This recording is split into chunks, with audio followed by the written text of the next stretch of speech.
So thank you for joining me. I appreciate you picking my talk over many others. There's some much more seasoned photographers here, and I've heard their talks before, and they're wonderful. I've talked to PhotoClouds before. It's my 11th year. I am a Nikon shooter. I'm not sponsored by Nikon. Nikon, if you're listening, please sponsor me. I will also give up Nikon if Sony gives me a camera with their latest sensor that has a global sensor. That's a easy decision. I'll explain at the very end. We're going to talk about lighting today, but we're going to start at the very beginning. So we're going to cover a lot. This is really an hour and a half talk and a workshop squeezed into 1 hour. So some stuff that I would normally show you live, I'm going to show you pictures of. I actually have recordings of them. If we have time, I can either play you a short video clip of specifically that example, or if we actually have time at the end, I might show you more examples than I'm planning. So we'll go through that. If you would like to get a copy of the slides, they are available at the URL on top, bit.ly/lighting-fccc. I will leave them available to everybody. Don't steal them, they're view only, but they're available for your reference. That is my contact information, so if you have questions, you want to reach out to me, you want to hire me, I am available. I've been to many conferences like this one and talks and photo clubs. And where I started, I was working for the PGA, the Professional Golfers Association of America. I was in the RT department. I was traveling to all amazing golf championships right next to some very talented sports photographers and general photographers as well. And I was getting into photography. I bought my first Nikon D5100 11 years ago. Before that one, I was using point and shoots in my phone. And being disappointed with my photos. My dad tried to teach me when I was a kid. That didn't stick. And my mom actually used to make the old films with like the little roll camera. That also didn't stick. So there I was asking every photographer I meet, how do I get good? Like, how do I become a photographer? And the first advice they always tell you, and you've probably heard this, see the light. And every time they say see the light, I'm like, huh? What do you mean see the light? I see it, there's light bulbs right there, there's a window, fantastic. I see the light, now what? That didn't help me at all. So I'm not sure if you heard that advice. If you have, did it help you? I don't know, probably not. So I tried to reflect on my last 11 years of photography and figure out what did they mean by saying see the light. Did they mean maybe understand the light? And that's probably closer to what their intention was, as in which direction is it coming from? Like, why do I right now on the camera look like a silhouette? Because there's a bright window behind me, which I should probably close. Can I actually close it? Is it that simple? First lesson in improving lighting on a subject. If you close the window, I should look better on camera. Not great, because also this light is off, but better. Okay, so direction is important. The quality of light is important. We will talk a little bit more about what quality means, and intensity of light, how bright it is. Now, the intensity is subject to interpretation because you can use settings in the camera in a way to adjust for the light intensity. So if the light is too bright, you can either increase your shutter speed or use a smaller aperture opening or lower your ISO depending on where you are, right? So you can sort of kind of deal with that. But where were they trying to go with this? Where are the expert photographers who were saying see the light going with it? And I think they wanted you to use the light to your advantage. So what does that mean? That means you see where the light is coming from, you see the quality of light, and if this was a perfect room, the window would be on the other side of me, lighting me with beautiful natural light, and I would look much better on camera. Can we do it right now? No, not with this setup in this room. So we could do something else. We could actually put a light on me, which I do have, but we're not going to do it.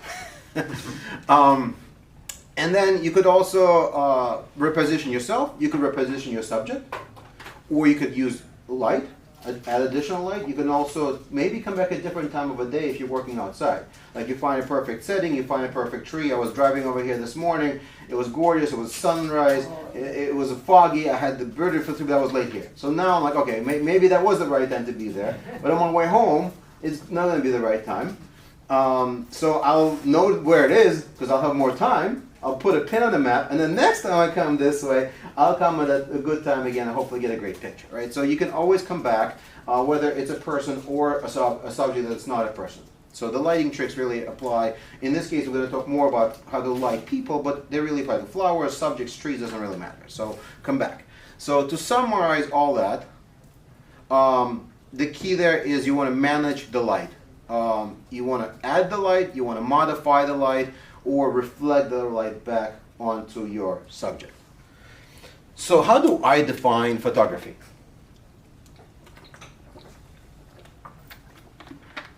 The more common definition is the process of capturing the light to record the image. No surprise there. I'm sure you've heard that before.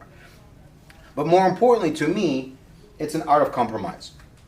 So how many of people here are familiar with the triangle, the exposure triangle? Is there anybody who's not familiar with the exposure triangle?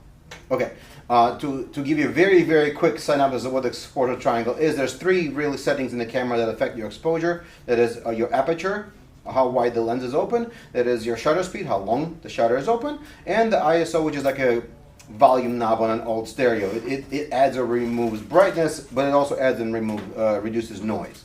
So I like to refer to it as not a triangle, but as a square, because I've quickly learned that the three things are not enough.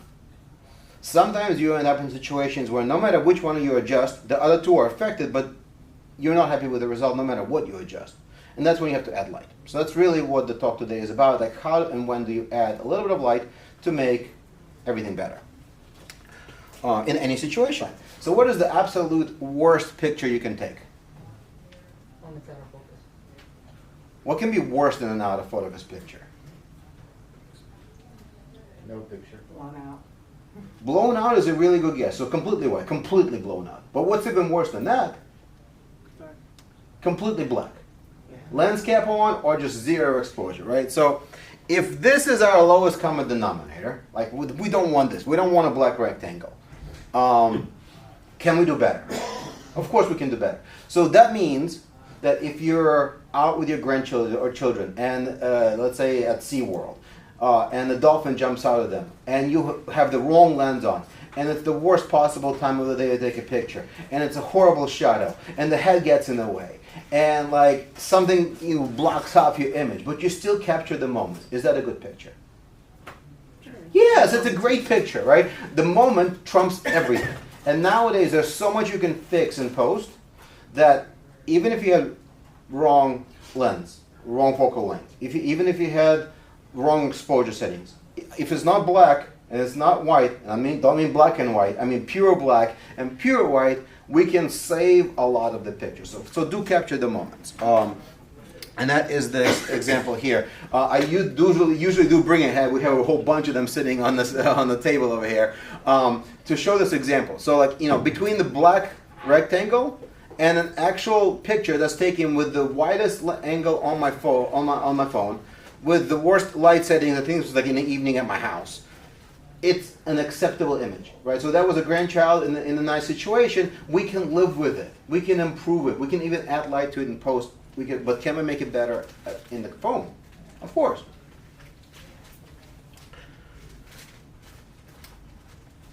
So how do you make pictures better in your phone?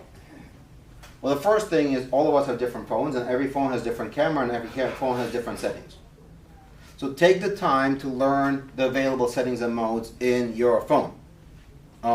Some phones have actual remote triggers.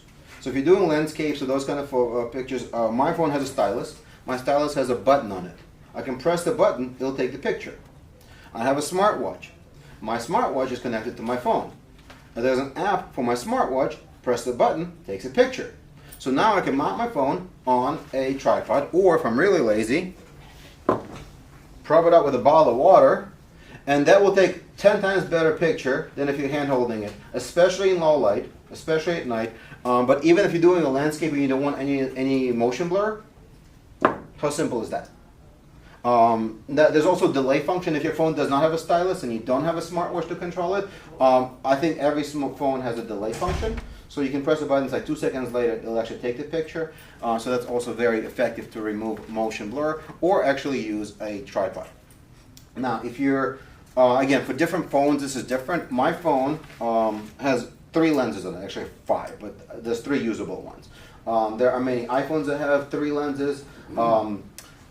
If your phone has multiple lenses, if you have one lens, you have no choice. You use what they give you.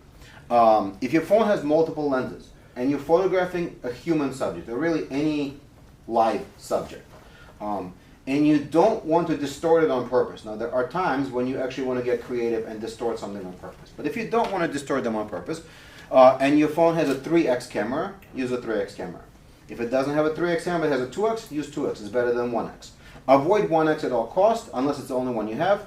And even worse, the 0.5, 0.6, don't even go there, unless it's a giant group and that's your only choice. So don't go there at all. Look for what's called a God's softbox. Right? If you're outside, it's cloudy, fantastic, you're going to get good light. If it's outside and then you're in a shade, it's sunny in the shade, you're going to get good light. If you're outside, other than that, you have to do something about your light to make it better. Right? So if you don't have a beautiful cloudy day, if you don't have shade where you want to take a picture, you have to start doing something to it. So what can you do to it? There's giant diffusers. You can even use something like a white sheet to block the light, let less light come through. That will make it much softer, make your subject look better, still leave it some direction. I already mentioned shade, clouds, golden hour. So those of you who are up really early, who might be up really late, it's a great time to go photograph anybody or anything for that matter. Window light, if it's not behind you, great's also right if we were to turn all these lights off. And generally adding off-camera light. So there's a few different ways of doing it. Strobe is one. I'll cover a few of them in the next few slides. So if you want to get fancy with phone photography, this is basically what it looks like. You can have a tripod, you can have light modifiers, you can have battery extenders, you can have this giant stabilizer thing. All of those things are available for your phones, and they will make it better.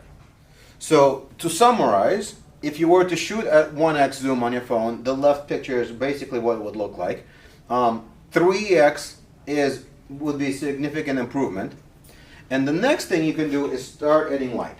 So if you're ever at a dinner party, let's say, and in a beautiful restaurant but it's dimly lit, and you're with family and you want to take a picture, does anybody know what's the simplest thing you can do without bringing anything with you besides your phone?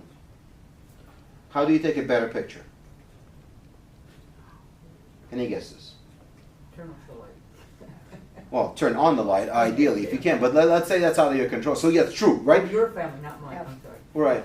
Well, it doesn't matter. So turn on the light is an option. If it's an option, like do it, right? Like if you actually have control, you have a room, and you want to take a good picture, turn on the light. But if you don't have that one, grab somebody's phone, turn the LED on, put it at 45 degrees to them, and it'll be a much better picture. Now, if you plan ahead, you can actually bring, this one is mounted, but a very small LED light. This is the time where it's good to use ahead. But I'll actually, like, there's a lady, do they mind if I just use you as a model? Pretend there's no light, and I'm actually going to turn this light on, and you'll see it on her. Like, if I just add this, how much does that affect the lighting, right? Or if I put it over here, right? I know she can't see it, but or maybe she can, and even a little bit. So without, with. So a small light that you can put in your pocket. Anytime I go to the theme park, anytime I travel, this is literally sits in my pocket or my backpack. Even if I go to dinner, like it's nice, and I'm planning ahead, I'm going to bring this with me. I don't have to ask the restaurant staff to turn on any lights. Wait, what just happened? Did this thing lose me? Hey, over here. Follow me. It lost me. So if I can just use this, and it improves your phone photo about 10 times. So the difference is basically going for the middle one to the one on the right. And it's a very significant difference in my opinion. Now, you're still dealing with your phone, it's still high ISO, it's still not perfect. Can we do better?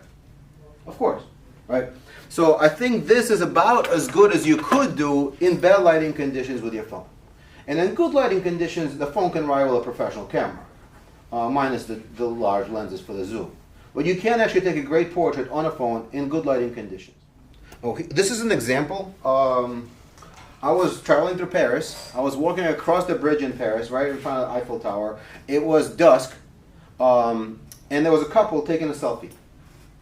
And I'm seeing them, and they're basically a silhouette in their picture. The Eiffel Tower had this beautiful light that they turn on LEDs. So basically the phone is exposing for the Eiffel Tower, or if it exposes for them, the Eiffel Tower is blown out. Like you didn't get a beautiful Eiffel Tower. So I was literally walking by, I turned this on, I put it at 45 degrees next to them, and they love the picture. And then I asked them to do the same for me. I was like, just there's two of you. One of you hold the light, one of you take a picture. I love this picture. It's one of my favorite pictures. It's with my phone, no fancy gear with it. You know, I actually have my camera with me, and I had a flash, all of that. But this is better because nobody would hold my flash to the side and all that. So I was traveling by myself. So how can we go beyond the phone? First step, if you're traveling, is to potentially have a point-and-shoot camera. Now this is a fancy point-and-shoot camera that I have, but it's not expensive. It's about 8 or 9 years old at this point. It's like $300 or less on eBay. They actually started manufacturing similar stuff again. Apparently point-and-shoot cameras are becoming very popular. I love this camera for many reasons. And I'm not endorsed by Canon either, but I will sell all my Nikon gear if Canon endorses me. So this is a Canon camera.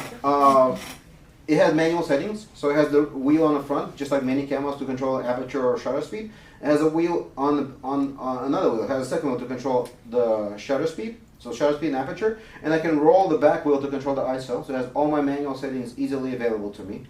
It has a 1.8 lens. That's a zoom lens, so when it's fully zoomed in, it goes to 2.8. And it's an equivalent of 120 millimeters zoomed in or 24 millimeters zoomed out. For a travel camera, I love it. It fits in this little bag with another really cool thing I'll show you in a second. A point is, I'm not saying buy this camera. I'm saying if you're traveling in an area where you don't feel comfortable with a big camera. I was in Colombia, with this specifically for my Colombia trip, because I was terrified to bring a multi-$1,000 camera and a multi-$1,000 lens. So $300. If somebody steals it, beg them to let you keep the SIM card. And take the camera, just SIM card. Just let me keep my pictures. Right? That's the value. This is, so if somebody steals it, I don't care. Like whatever, just take it. I'll buy another one. So a lot of value in that. It gives you manual control. A must-have for me on any camera is a hot shoe. And no, not the burning kind. Right? The hot shoe in this camera allows me to attach a flash to it. A fast lens with a good zoom helps, so that's why I picked this one in particular. I love the zoom on it. I love that it has a hot shoe for a flash. Now some cameras like this have a pop-up flash. They're much worse than bigger flashes, but it's still good in a pinch. When you have there's nothing else, you can use a pop-up flash. Ideally, you want to bounce it if you can. There are some little attachments I've seen sell for like a couple of dollars on eBay where it like literally goes in front of your flash and bounces it up. You want to expose for the environment, so don't rely on the flash. So your picture should be okay without the flash. Then when you turn the flash on, it fills the shadows and may put some light on the face and adds a catch light in your eye. So it will slightly improve your picture. It is not there to be the only light source. So don't do that. Don't put it on your maximum setting. But if you want to do even better, you can buy a Godox product. I'm not sponsored by Godox, but I would love to be. They make a lot of great products. This is my favorite. The best $100 I've ever spent. I don't get a discounts code, maybe in the future. It looks, if anybody were to guess, what do you think this is? Shaver. Ha! It looks like a shaver. It's a flash, right? It's a flash. It will fit in my pocket, maybe not very comfortably, but it's small enough to fit in my pocket. And then it does something magical. You turn this open, and you flip it around, and then the bulb comes out. Now, even compared to a common Speedlight. Does anybody know what a Speedlight is? Okay, I will show you one in a second as well. It's bigger than a common Speedlight head. Now, is this a big flash? No. But is it way bigger than this little one? Yes, maybe 4 times bigger. So you are getting more light. It is way more powerful than that little light. Maybe 100 times, maybe more. Like it produces a lot more light. It's completely manual. So no fancy settings to manage. It's got a little dial in the back. Like if it's too bright, you click it one way or the other way, and that's basically it. You take a couple of pictures. Film is free these days. You don't have to spend money, right? So you take a picture. If it's too bright, you add. I absolutely love this. I never traveled without it. We'll close it for now. It does beautifully mount on top of my camera, and it looks pretty darn cool. Little flash, little camera. I never feel embarrassed with this in public. In fact, I feel pretty darn cool. It feels kind of retro, and I have all my manual controls. So if you do know your manual controls on your camera, this is magical. And this is also manual. It adds a little bit of light. Same rules apply as a pop-up flash. So low, don't use it as a primary light. It's a fill flash. It takes away shadows. It adds a catch light. It is better than the pop-up flash, not only because it's way bigger than the tiny pop-up flash. It also sits higher than the camera. So does anybody know if the light is very close to the lens, what happens when you take a picture? Red eyes. Red eye. It hasn't been much of an issue these days because nobody's using those cameras with those flashes anymore, right? But if you do one, you're going to get red eye. This sits significantly higher. I mean, it's enough for it to not have red eye. I can vouch for that. Absolutely love it. One of the best products, $100 new, or you can even get them used. And that's a rechargeable. Yes. Is that something that you would use with a 35mm camera? Absolutely. Oh yeah. Oh, absolutely. It's a flash that can travel with you. So it's better than not having a flash. Let's put it that way. Is it the best flash? No. Speaking of the best flash, we're actually doing okay on time. I was going to show you an example, and if we have time at the end, I may show you the example of me using this particular flash. But that was me practicing at home. That's the result of the model. Her name is Anita, as in Anita head, a body. Anita body. And then the last time I did this talk in my photography club, I did have a model, and I used this on him, and it significantly improved what he looked like in that example. I don't think I actually had an earlier example with just a phone. So I did it with a phone as well. So can we do better? Of course. Does anybody know where that comes from? No, of course. Jim Ron, one of the best speakers I've ever heard. If you highly recommend, it's not on photography. It's basically, I stole it. This is Jim Ron saying. Quick side note on improving your travel photos. So why am I starting at the beginning, right? So you don't always have your professional gear with you, even if you own it. Like I own a few suitcases full of gear. That is not what I bring with me on a plane. This is what I bring with me on a plane more often than not. Depending on the plane, I might bring my Nikon and maybe one or two cheaper lenses, not the bigger ones, right? So if you're traveling, especially by yourself, but even if you travel with somebody, the best way to take a photo of yourself or of a loved one that you're traveling with is to first frame the scene that you want to capture. Right? If it's a travel photo, it's not a portrait per se, but it is a portrait. You do want to capture the environment because otherwise why would you take a picture there? You can take a picture of them anywhere. So you want to frame the scene and follow all the amazing composition rules that you're going to learn at this conference, may have learned before, maybe learn later. I'm not going to go into composition. There are other presenters that are way better than me that will talk about composition. And also YouTube. So do learn the composition rules. There's a bunch of them. You break them when you choose appropriate. Then once you have your shot framed, ideally on a tripod, you want to step into the shot. And then, almost as importantly, is you want to light your subject. So now you have a great frame, you have an environment shot, you left room for a subject in it, and then you're going to add light. So I'll give you two examples. This is me traveling. Not the best photo, but just for the sake of an example, this was on my drive from Florida to New Jersey through the Blue Ridge Mountains. It took me 5 days. I did it on purpose. Beautiful ride, many great shots along the way. This is not the best one, but I did take a shot right next to that shot. So I did use my flash. I actually used the bigger flash. This one I'll explain in a second. And then one more example. This one is more obvious. So I have a very bright background, but it's in the shade.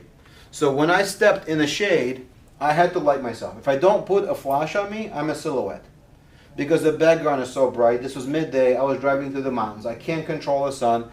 I wanted to be in the shade, so I can control the lighting on me. Add a strobe light. Is it a perfect picture? No. But you can get this picture with a phone. Maybe the fancy phone that when they do HDR, maybe a little bit. You can get close nowadays, but still, this would be way better. Is it great? No. But I'm very happy with this in my photo album for my travel stuff. Okay, so I think it's significantly better than you can do without a flash. Is what I'm really trying to say. So what's great about Speedlights? So this is a Speedlight. There's many of them. Some are smaller, some are bigger. This is also made by Godox. I'd love to be sponsored by Godox. This one has a round head, I prefer the round head. It's not much bigger than the more common one, but it produces a much nicer light. So if you have it, it's a fun thing to do is to take a picture of what your flash looks like on like a white wall. So you actually photograph the flash, so you know the shape of the light that your flash produces. And if you were to look at what your particular flash produces on a wall, most likely it's horrible. Usually you will see this like kind of a diamond looking thing, which you will never see on a subject, right? But if you see it on a wall, that is how it's lighting your subject. So it's lighting your subject very unevenly. One would say harshly also. Again, better than no light, and you can put a modifier in it, sure. But as a bare bulb, I'm not a fan of the more traditional Speedlights. I love the round head. This one produces a much nicer bare bulb picture. It's much more, what's not uniform? Is it called uniform? Like it's basically the same from center to the edge. It doesn't have a weird shape. It also creates a nice rounded catch light in the person's eye, and it's magnetic. So I have a colored gel. Most lights are 52 Kelvin. If you don't know what that means, you can measure the temperature of color of light in temperature. There are many other talks that will cover that. You can control that in your settings as well, of how your camera interprets it. But basically, most professional lights default to 52 Kelvin, and I like it warmer. So I put a very light warming filter on mine, which just makes the light a little bit warmer. I prefer it, makes people, I think, look a little bit more natural. By the way, this light, it's about $10 to $20 on Amazon, but mine is an older version, which only has the 5200 Kelvin. The newer ones, you can change the color. So highly recommend the ones where you can change the color, and then you can use them for a nice variety of things. So if you're buying one, just get the one that has the adjustment in the color temperature as well. And you can go warmer, you can go cooler as needed. So this thing is significantly more powerful than that flash. I don't know the exact number, but this one is 60 watt some hours. Forget the numbers that are measured. Watt amps? What something. Forgive me. But it's significantly more powerful than that one. And the newest model of this is actually much easier to use by Godox. It has a very different touch screen, and you can control everything through a touch screen. It's wonderful. It's a little bit more expensive. If money is no object, get that one. This one is, I think, about $100. So this one is very reasonable. One of my favorite tools in my bag. What did I got on a tangent. I did mention the warming. So it is much more powerful. The newest one is 100 watt hours, watt minutes. So it's almost twice as powerful as this one. It's also the most powerful speedlight available today. This is plenty powerful for me, very powerful compared to that. Now, what can I do with this that I can't do with that little light? I can bounce it off the ceiling or something to create a much softer light on my subject. I can get it off the camera and control it remotely easily. It has a wireless receiver built in, no additional receiver necessary. I can attach modifiers to it fairly easily. One is attached right now by a magnet. I can attach bigger ones through another attachment. So I allow all of that. It has TTL. Does anybody know what TTL stands for? It's called through the lens. It's a way for, when you're buying a speedlight, make sure you buy one for your camera brand. So on the bottom, there's actually 5 pins. Only one of them is a critical one. Trick question, can I use a Nikon branded speedlight on a Canon camera? Yes. No. No. The answer is yes. Only one. The only thing that will work is the middle pin. Every flash has a middle pin. The middle pin is there to trigger it. It's the only thing that will work. What will not work is every one of those settings. So TTL, HSS, all of those cool features that come with, that make the camera communicate with the flash, go away. So while this is made by Godox, it's made for Nikon. So to take full advantage of all the settings with this particular flash, I have to use a Nikon camera. They make them for every manufacturer, so use accordingly. You can also use a trigger. So I could use, if I had a Canon camera, and I wanted to trigger this, I could use a Canon trigger on my camera, on a Canon camera, and still trigger a Nikon flash, no problem. So if you happen to have like somebody gave you one, or you got one for a discount, there's ways to use it nonetheless. Questions on speedlights? I have a question Yes. on that one. So you said that one you can add modifiers. So I just came out of Bobby lanes thing, and she had it was a different speed light, but it had like the curve to help direct the light. Do those does Godox make them for the? They have a bunch of modifiers.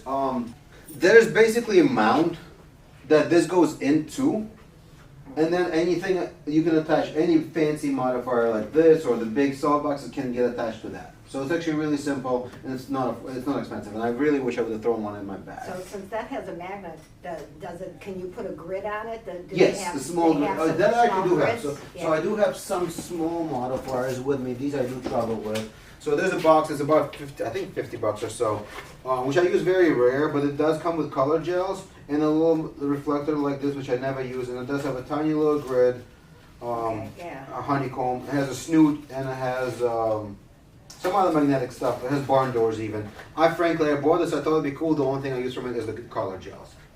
That round circle is plenty for me for when I need to use a speed light. Otherwise, I switch to a nicer. Her thing may be nicer like the flash. barn doors kind of thing too. I was not going to show you this because I forgot about it. It's not in the slide deck. But there's another Godox product. Also, if you buy Flashpoint, it's basically Godox through Adorama, same product. This one happens to be Flashpoint. And this one is, it's twice as powerful as the newer Speedlight, or 1.5 times as powerful as this Speedlight. So sometimes I need it. It also has what's called a bare bulb option, which you can do a lot more with, and I'll show you in a second. But it also has a regular Fresnel, what's called a Fresnel head, I think. I might be wrong, don't quote me on that. So it can be used, it's this big. It has a stand, you can mount it on a light stand. The reason I love this one is I use it for beach shoots, because it's bigger than a speed light. I can still, if I have an assistant, I can get it off camera, but I will show you exactly why. It has this wonderful modifier that cost me $11. And it has a very unusual mount. The modifier itself is pretty awesome, so it can do this, but it has a diffuser. It can be a Fuji dish. So it has a bunch of little attachments for like $11 from a Chinese website. It might be a little bit more on an American website. The coolest part about this is it just snaps right onto here. Poof, and this goes on the light stand. Takes like, I don't know, 30 seconds to do. Weighs almost nothing. My current project, I'm trying to figure out how can I do this without an assistant. So I'm trying to build a backpack that has like a light stand pole on it that's stable enough where I can literally have this over my shoulder as I'm doing a beach shoot without needing an assistant to do this, essentially. So that's my current project. That's not ready yet. But I'm trying to make that happen. So this is just like some inexpensive things you can get that can really see. So how much bigger is this than that flash? Like, I don't know, about 10 times bigger? So does anybody know what happens when you use a bigger light closer to your subject? What's the consequence? Like, why would you want to use a bigger light? Doesn't it diffuse it more? It creates much softer light, yes. So it generally speaking, it looks better. Most people look better with a big soft light next to them. Now, not in all scenarios. There are situations where that is not the best thing to do. Maybe some models, when it's a fashion model, those kinds of shoots. So it's not always, soft light is not always best, but it is my go-to. So if you're doing a beautiful portrait of somebody, start with soft light and then experiment. Okay. All right. So that was an example of me in the last presentation doing a shot with this off the ceiling. So I bounced it off the ceiling, and it's a little bit underexposed in this example, but it's significantly better and more flexible than the straight-on shot, and definitely better than the foam shot. So we're improving. We're about 100 times better now than when we started with the foam. The next step up is a little bit more expensive. There are many brands that make different kinds of strobes. If you're shooting in the studio only, it doesn't actually have to be more expensive. I have an amazing light at home. It's 400 watts compared to this 200 and that being 60, right? So I have a 400 watt light. It has to be plugged into a power, and it cost me $110. It has a nice, powerful modeling light. I'll cover modeling lights a little bit later. This one also has a modeling light, but not nearly as powerful. So this, I think, is a 30 watt one, maybe 15. That one's like 2 or 3 times more powerful, but it can only work with a plug. So not great for travel, not great on location shooting. But what I'm trying to say is, if you're shooting in a home studio and you want a great light, $100 will buy you a phenomenal light. And if you want one that's 10 times more expensive, get one from Profoto. They're even better. If you guys want to sponsor me, I will switch to Profoto gear. Otherwise, I can't afford it. But it's wonderful. Also easily to rent. So, what do you get from Strobes? Much more powerful. There's a good variety.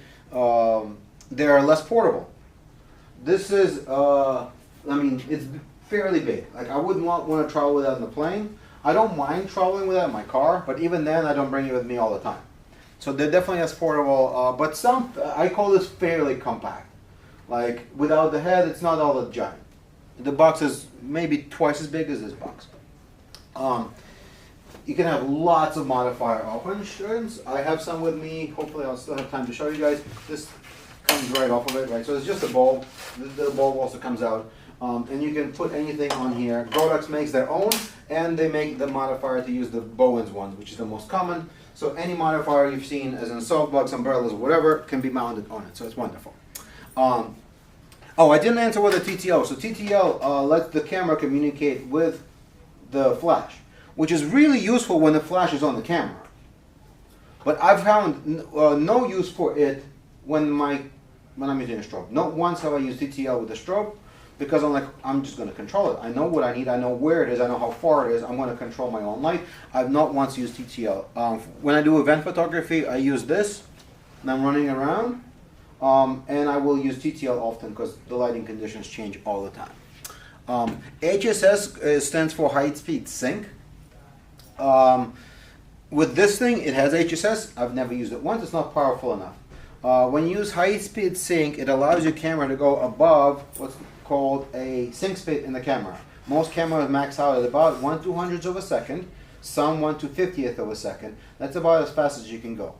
If you're shooting indoors, that's fantastic. If you're shooting at the beach, not so much, because it's bright sunny, and you basically have to close your aperture down to like f11-ish on a sunny day, maybe more. Now you need to add more light, and you lose your depth of field. The only way around it today, there's one camera made by Sony with a global sensor. I would love the camera. Sony, if you want to send me one, I'll gladly take it and switch.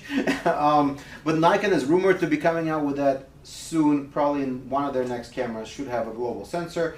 It's a great feature. It's not all pros, it has cons as well, but the biggest pro is you can sync with a flash at any frame rate.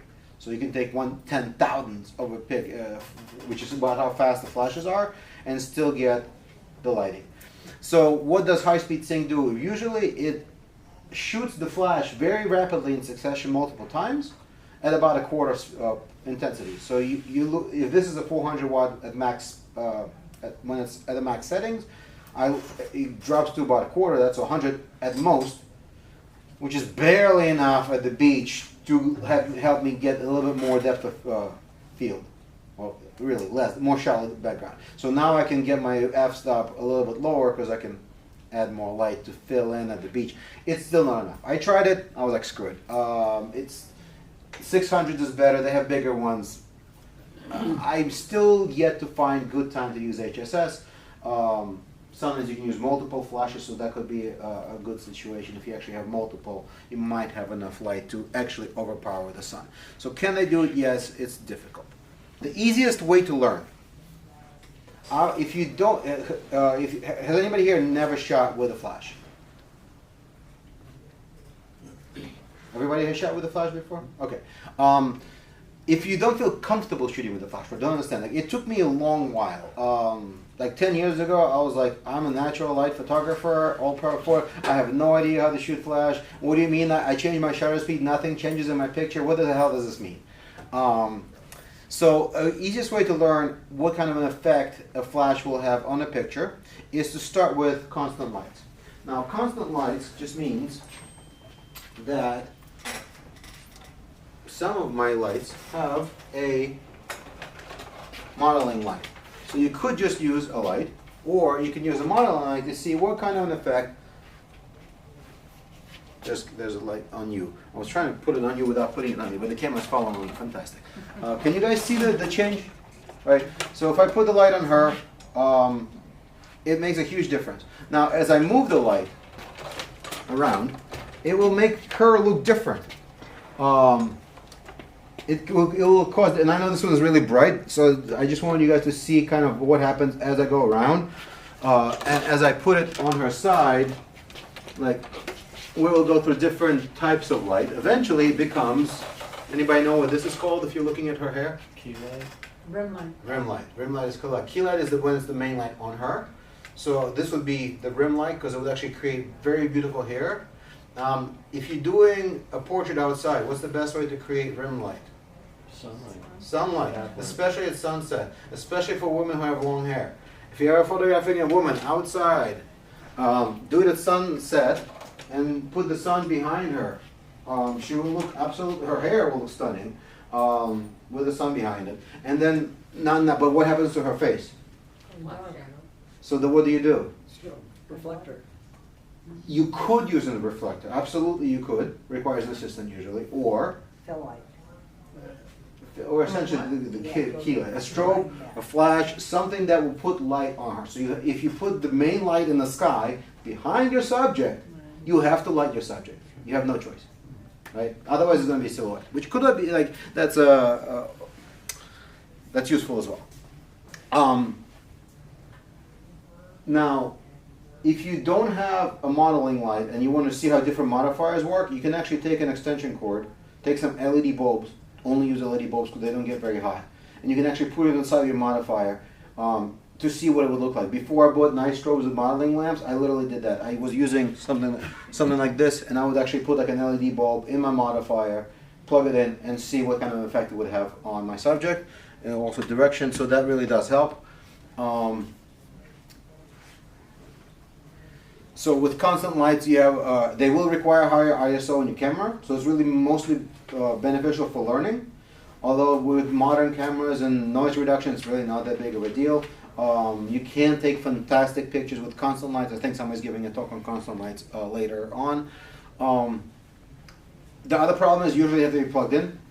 There are a few battery-powered options, but they're usually also more expensive. And some strobes do come with battery-powered modeling lights as well.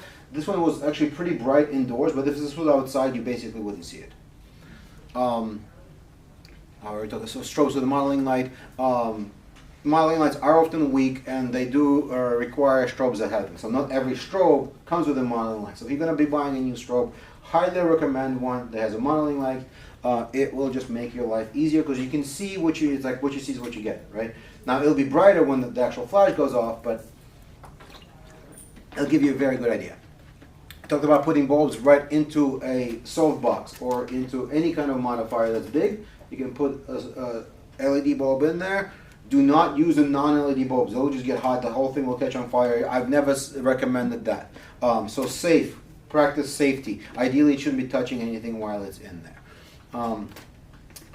Light meters. Has anybody ever used a light meter? They are useful. I'll show you one.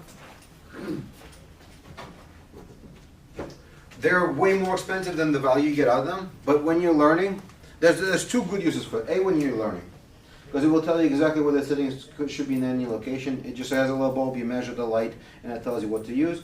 You can trigger the flash with it and then measure each flash. So it's really great when you're using multiple light sources. And it really will help you learn. But also if you actually want to do very high-end portraits, so if you're one of the lucky ones who get to photograph professional portraits, especially the high-end ones, you can really control the lights down to minutiae detail. So now you're talking like thirds of a stop changes and like where your hair light is and measuring it all, making sure nothing is overexposed. Also really useful if you ever have to do white backdrop. I hate white backdrops. And I can't tell you how many times I had a realtor, a banker, you name it. Oh, I need a white backdrop because they're going to cut it out for a magazine, for a bus cover, for whatever. I'm like, ah. Does anybody know what's the biggest problem with a white backdrop, generally speaking? Sorry? No? Nobody? White reflects light. Yeah. So if you don't expose it precisely perfectly, if you overexpose the white, it actually casts a cast, not a shadow, a light. It casts a light on your subject from the back, creating this like glow.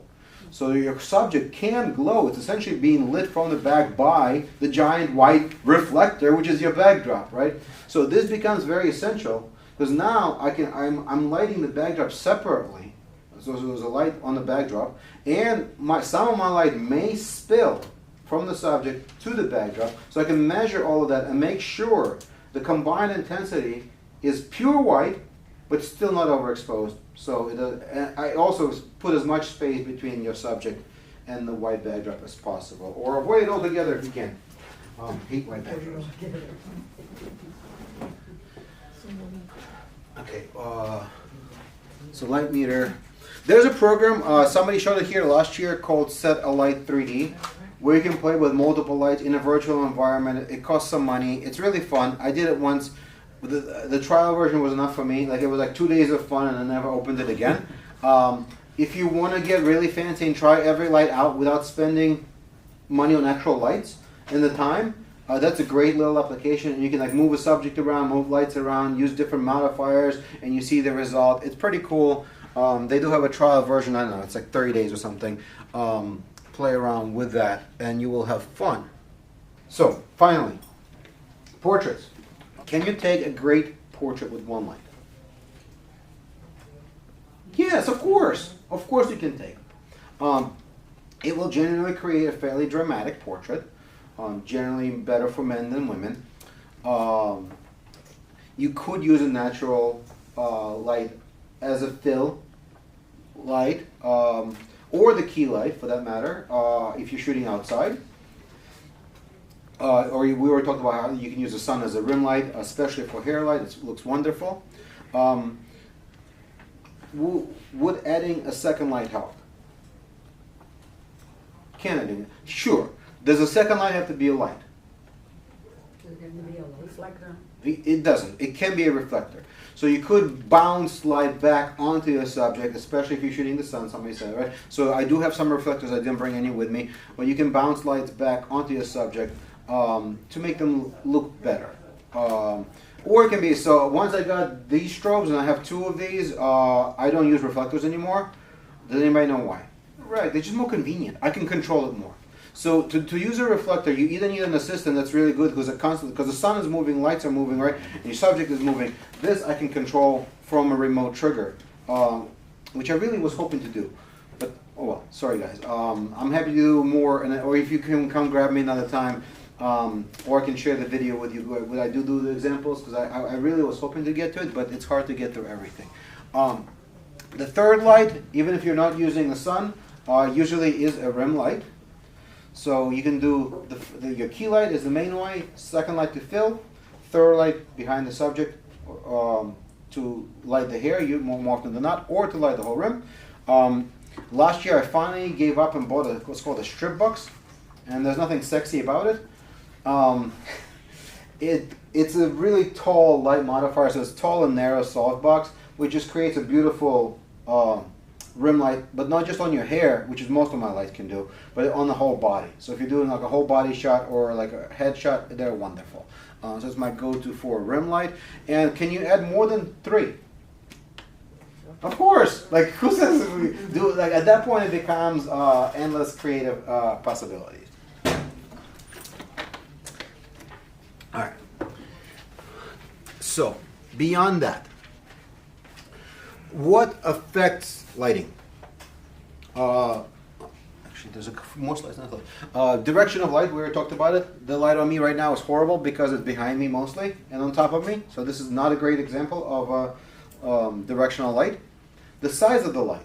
The bigger it is, we talked about it, the softer it's going to be on your subject. The closer it is to them, the softer it's going to be.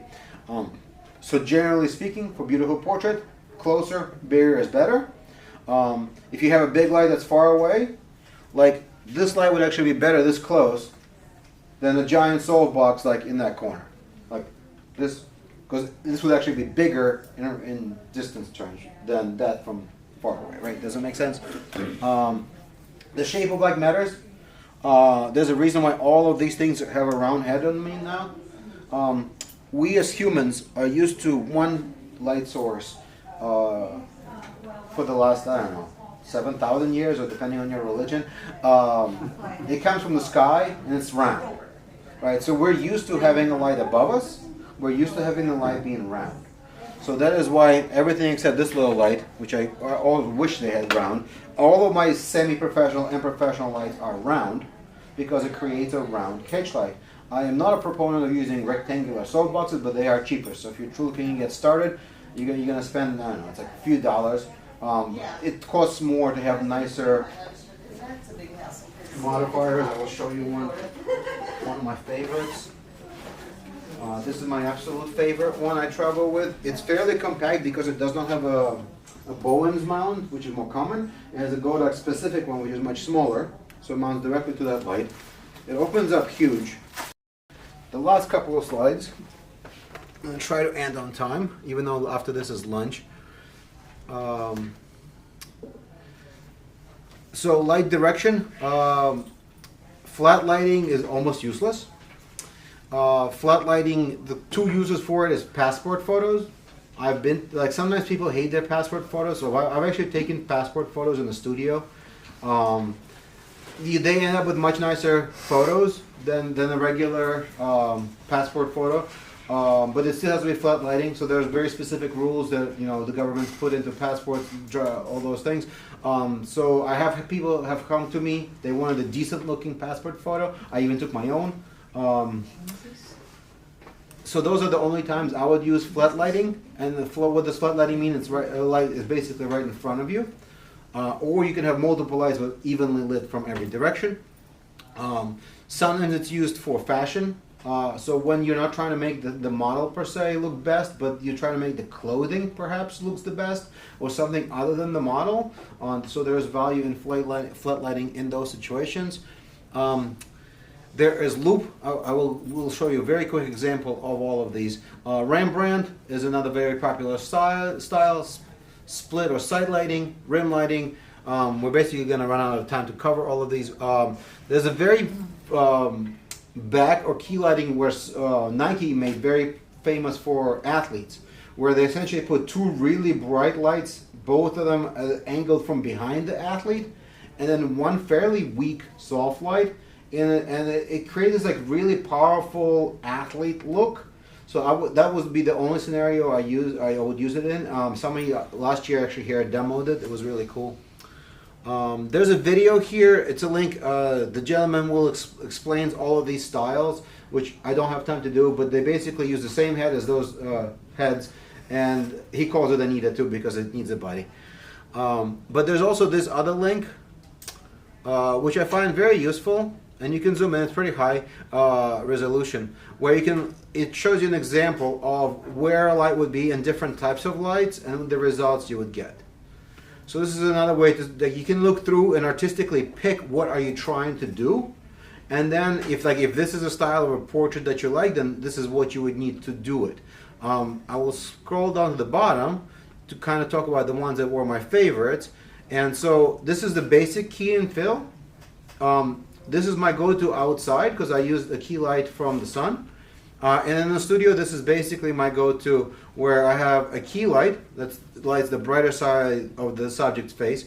I'm usually on the darker side of the subject face where the fill light is. And then the third light does the hair light. I've since replaced the third small light with the bigger strip box because I can light the light and rim of the shoulder and middle of the back. I think that looks nicer. You can get way more creative from there. You can add color, etc., etc. And this is just some examples of what different kind of lights there are. There are strobes with reflector, which is what I brought. There are the big ones like the soft boxes, which can be round or rectangular or square. I'm not going to talk about snow. There's just the reflector. I'm sure everybody's seen those. There are umbrellas. I used to travel everywhere with an umbrella until I got much better reflectors. So there's a big problem with an umbrella. We're out of time. Does anybody want to guess why you wouldn't want to use an umbrella? Well, the reason you would want to use an umbrella is cheap. The cheapest modifier you can buy, like 10 bucks, 20 bucks, whatever. And they fold up very small. They take up almost, they're also very light. The problem is when you shine a strobe into a umbrella, there's two ways to do it. You can do it shoot through. So when you shoot through an umbrella, a lot of light will get bounced back, so you're losing a lot of light, and a lot of light goes in every freaking direction. So you're also losing a lot of light on your subject. If you shoot it as a reflective umbrella, so you shoot the light into the umbrella, well, now you also, it's kind of spilling everywhere. So it is the cheapest. I used to use them like when I got started. I got some great portraits with them, so they're not to be dismissed. But once you start realizing there's a lot more control that you can do with beauty dishes and other lights, you can even focus what's called the light. Some of them have pieces inside that move to control how far it throws the light to the subject, etc., etc. So at a more advanced level, that becomes much more valuable.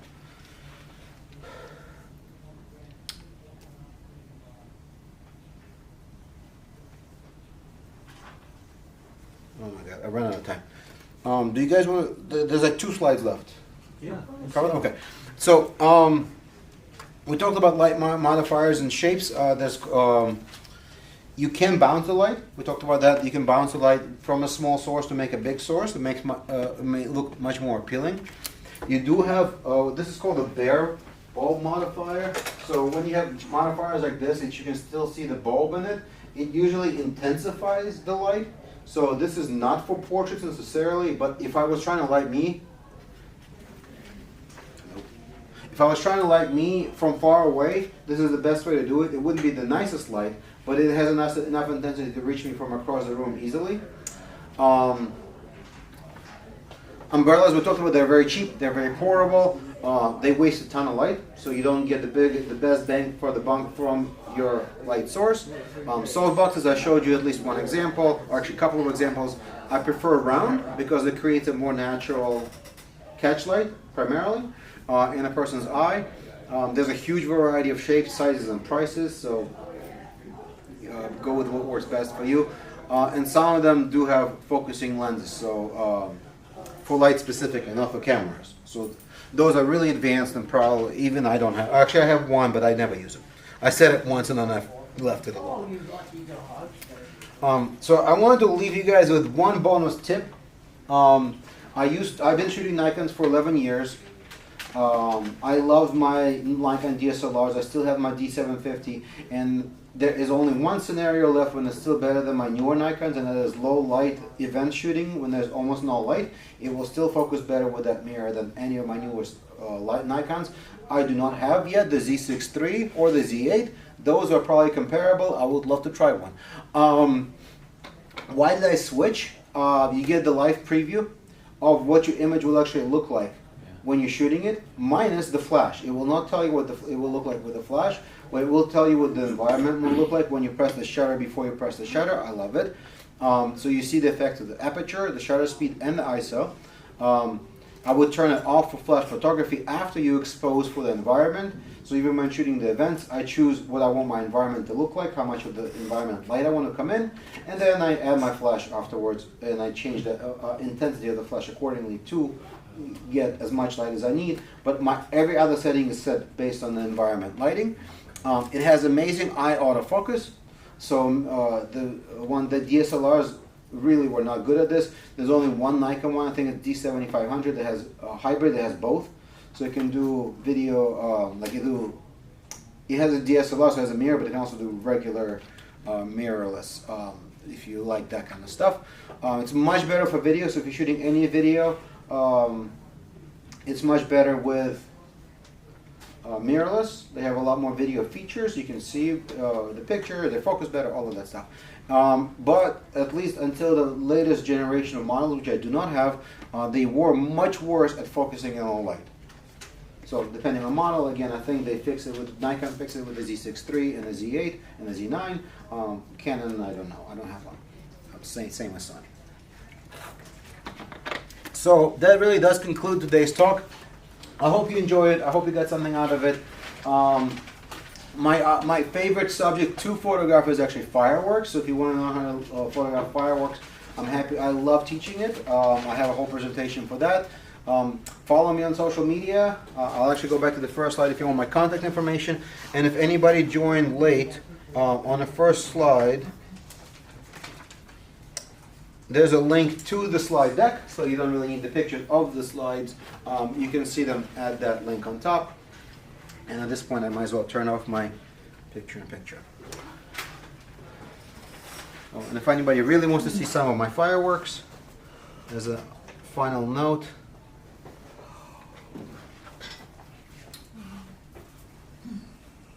come on.